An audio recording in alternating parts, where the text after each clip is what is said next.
और चलिए आगे बढ़ते हुए आपको सीधे लिए चलते हैं राज्यसभा। जेपी नड्डा कुछ कह नहीं, बिल्कुल ठीक कहा आपने। अभी इस पर काफ़ी चर्चा हुई है, पक्ष विपक्ष की तरफ से सभी लोगों ने चर्चा में भाग ले रहे हैं और अपने अपनी बातों को रख रहे हैं। कुछ बातें इस प्रकार से ध्वनि उसकी आती है जैसे कि सरकार, भारत सरकार आदरणीय मोदी जी के नेतृत्व में इस वक्फ बिल, इस उम्मीद को जो लेकर के आई है, वो कहीं बुलडोज कर रही है। ये ध्वनि देने की कोशिश हो रही है। मैं इसको सबसे पहले एक जिम्मेवार राजनीतिक दल के राष्ट्रीय अध्यक्ष के रूप में इस ध्वनि को समाप्त करके, इस नैरेटिव को जो बनाया जा रहा है उसका पुरजोर विरोध करता हूं और आपके माध्यम से, इस सदन के माध्यम से देश की जनता को यह बताना चाहता हूं कि प्रधानमंत्री मोदी जी के नेतृत्व में चलने वाली सरकार पूरी तरीके से डेमोक्रेटिक नॉर्म्स को फॉलो करके आगे बढ़ रही है।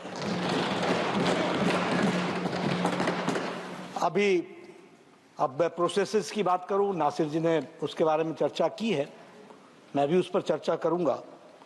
लेकिन जॉइंट पार्लियामेंट्री कमेटी, आपने कहा, हमने जॉइंट पार्लियामेंट्री कमेटी बनाई 2013 में। इसी वक्फ बिल की बात को जब जॉइंट पार्लियामेंट्री कमेटी बनी थी तो उसमें सिर्फ 13 सदस्य थे और नरेंद्र मोदी जी की सरकार में जो जॉइंट पार्लियामेंट्री कमेटी बनी उसमें 31 सदस्य थे, 31, जस्ट 1 3 and 3 1। आप समझ सकते हैं कि डेमोक्रेटिक नॉर्म्स को फॉलो करने के और क्या पैमाने हो सकते हैं, क्या मापदंड हो सकता है। सिर्फ यही कि आपकी बात मान ले तभी हम डेमोक्रेटिक हैं। वाद विवाद तर्क पर होगा या कुतर्क पर होगा या जबरदस्ती होगा, हमें इस बात को समझने की आवश्यकता है। मैं यहां यह भी कहना चाहूंगा कि जॉइंट पार्लियामेंट्री कमेटी की 36 मीटिंग्स हुई।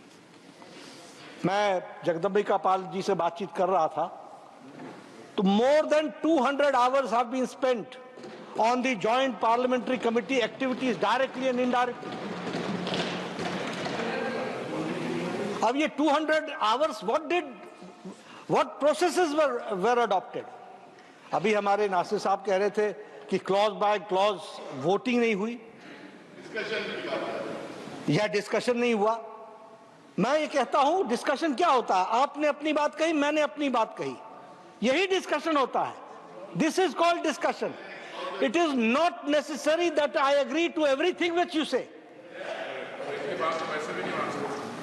तो इसलिए, और आपके जमाने में 2013 में only 22 meetings took place। हमारे रिजू साहब ने बताया कि जम्मू कश्मीर, इन्होंने तो बताया लद्दाख, ले, जम्मू कश्मीर, वो उस समय तो जम्मू कश्मीर ही था, एक ही था, श्रीनगर जम्मू ले, वहां आप गए। और हमारे जगदम्बिका पाल जी सारी कमेटी को लेकर के 10 स्थानों पर गए, 10 राज्यों में गए। और अगर मैं स्टेक होल्डर्स की बात करूं तो 284 स्टेक होल्डर्स के साथ पार्टिसिपेशन हुआ डिबेट में। और आपके जमाने में, यूपीए के जमाने में 18 स्टेक होल्डर्स के साथ बात हुई थी। नाउ जस्ट इमेजिन, कहां 284 और कहां 18, कहां सरसरी तौर पर डिस्कशन हुआ और कहां गहराई से डिस्कशन हुआ। कौन से पैमाने, जिन पैमानों पर हम खड़े ना उतरे हो। हम यह भी बताना चाहते हैं कि 25 स्टेट्स के वर्क बोर्ड के साथ बातचीत हुई, 15 स्टेट गवर्नमेंट्स के साथ बातचीत हुई, 5 माइनॉरिटी कमीशंस के साथ बातचीत हुई और सैकड़ों एमएलए, एमपीज और मिनिस्टर्स के साथ बातचीत हुई। अब इससे ज्यादा एग्जॉस्टिव डिस्कशन क्या हो सकता था। और यूपीए के जमाने में जब 2013 का बिल आया तो सिर्फ 13 स्टेट्स में बातचीत हुई थी। और उसी तरीके से जैसा मैंने कहा कि और बिल को हम लोकसभा में लेकर के चले आए थे। मुझे एक बात और भी ध्यान में आ रही है जो मैं कहना चाहूंगा। हमारे यहाँ कहा जाता है, यहाँ कपिल सिब्बल साहब दिखे थे मुझे, कोर्ट में चर्चा होती है कि when you have got arguments you are contented and you speak accordingly. आप तो जानते ही हैं। और when you are lacking arguments you raise your voice to put and you try to sensationalise. मैंने देखा कि डिबेट को बहुत डिविएट करने की, डिरेल करने की। माननीय नड्डा जी, वो ये बात है, if you are a lawyer you are strong in law, hammer law. If you are strong on facts, hammer facts. If you are strong on neither, hammer the table. Sir, thank you very much. Very good advice. But I'll not hammer the table. I will use my. तो ये Daryl हुआ और Daryl के साथ साथ deviate भी हुआ। कल मुझे लोकसभा में भी देखने का मौका मिला। अब इस बिल में कहीं राम मंदिर आ रहा है, इस बिल में कहीं कुंभ मेला दिख रहा है, इस बिल में बिहार का इलेक्शन दिख रहा है, इसमें एयर इंडिया बिक गया, केरला का सिनेमा दिख रहा है। ये चीजें, ये डिविएट, डिरेल, सेंसेशनलाइज। मैंने सुरेश गोपी जी को भी कहा बैठ जाओ बैठ जाओ बैठ जाओ। John Brittas was very smart. Sir, what he did, he spoke his whole speech in English, but when he wanted to speak something which was unwanted, he chose Malayalam. And it was, yes,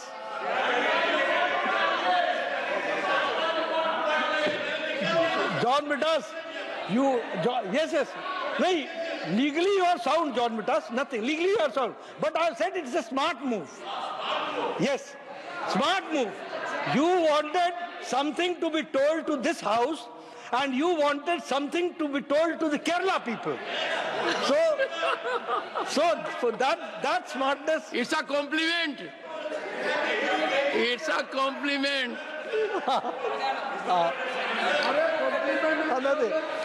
And whatever he spoke in Malayalam, had nothing to do with the bill. Had nothing to do with the bill. So anyway, मैं इसलिए चर्चा कर रहा हूं कि deviate होना, Daryl होना, deviate करना, ये सब चीजें चलती रहती हैं।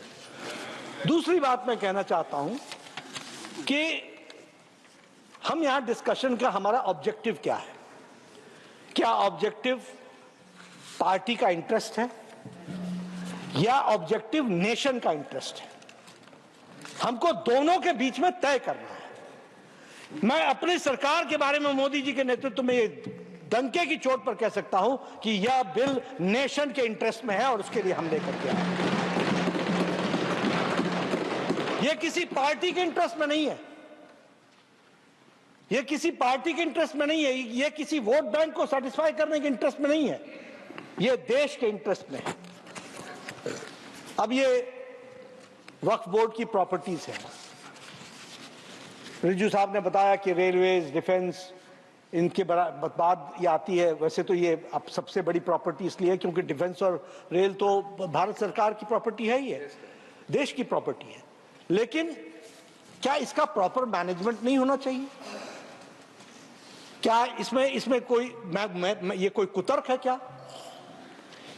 और इसीलिए checks and balances, prevent misuse, property and powers जो इसमें से डिराइव होती हैं, जो 2000 अमेंडमेंट में असीम हो गई, क्या उसमें चेक्स एंड बैलेंसेस नहीं होनी चाहिए?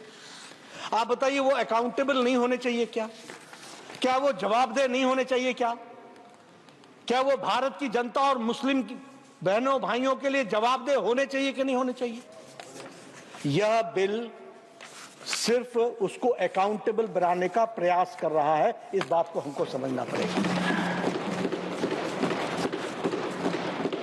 दूसरी बात, आप तय कर लीजिए, मुझे उसमें कुछ कहना नहीं है क्योंकि मैं इस फोरम पर जहां बिल की बातचीत चलती है वहां मैं कोई राजनीति लाऊं इसकी आवश्यकता नहीं है, लेकिन फिर भी मेरे मन में है इसलिए मैं कहना चाहता हूं।